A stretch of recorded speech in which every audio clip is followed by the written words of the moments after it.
Pemirsa, tanpa ada perlawanan, petugas Satuan Polisi Pamong Praja Provinsi Bali berhasil menggusur sejumlah rumah yang berdiri di atas lahan milik pemerintah Provinsi Bali.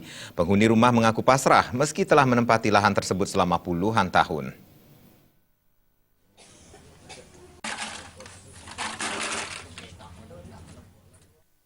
Petugas Satuan Polisi Pamong Praja mengangkut barang yang masih ada di dalam sebuah rumah di kawasan Jalan Tantular Barat, Denpasar.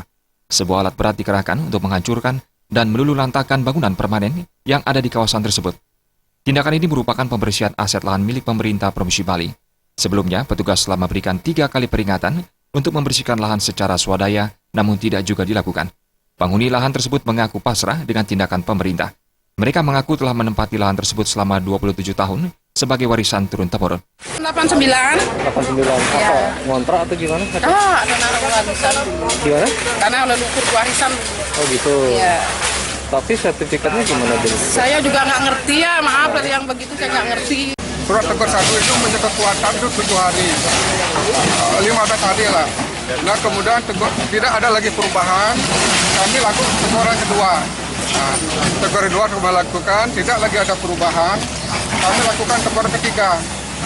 Tegur ketiga tidak ada lagi, kami lagi mengadakan pendekatan kepada yang bersangkutan supaya itu pengosongan.